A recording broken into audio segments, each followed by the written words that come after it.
ইমান মাহ পইচা ল'ব আমাৰ এক মাহৰ দৰমহা টেনশ্যন আপোনালোকে ল'ব নালাগে কোনো ধৰণৰ পাঁচ পে একো নাই কেৱল নিজৰ ডিচিপ্লিনত কামখিনি এক মাহৰ মেচৰ পইচা একেদিনে খাই দিলা আৰু এক মাহৰ মেচৰ পইচা ছাৰ একেদিনে মাৰিছোঁ ইমান ফাল্টু মানুহ মানে আমাৰ ব্ৰাঞ্চলৈ থাকিলে আপোনালোকেও দিব লাগে কুকুৰৰ খাদ্য কুকুৰৰ খাদ্য 4,000 টকা এক পেকেটৰ দাম এই কি কয় এইটোকে হেৰি কিবা নাম কয়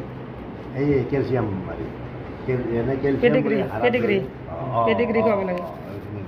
পেডিগ্ৰী তাৰ চাই ঔষধত 5,000 টকা কুকুৰটো এক মাহত 5,000 বেজি থাকিব লাগে সেই আমি ক'ৰ পৰা দিম তাৰপিছত আমি দিয়াৰ দিলোঁ প্ৰিপেৰেশ্যন মাতক ল'ব আৰু ল'ব ব্ৰাঞ্চকেইটা অলপ সহজ পাইছোঁ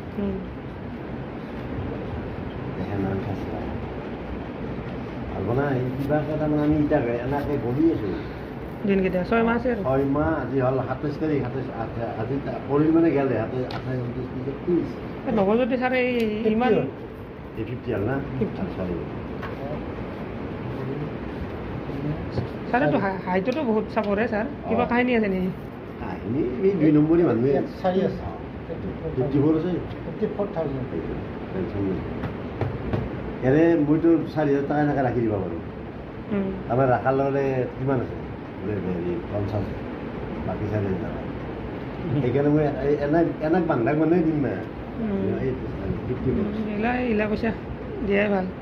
ভাল নহয় কোনো দিন বেলেগৰ কথা পাপৰ জন্ম নালাগে আপোনালোকে কিবা মোক কৈছে কিবা দিছে এইটো কথাটো বেলেগ উইলিং অত্যাচাৰ কৰি ল'ব মোৰ কথা হ'ল কি আপোনালোকক অত্যাচাৰ কৰিব নোৱাৰে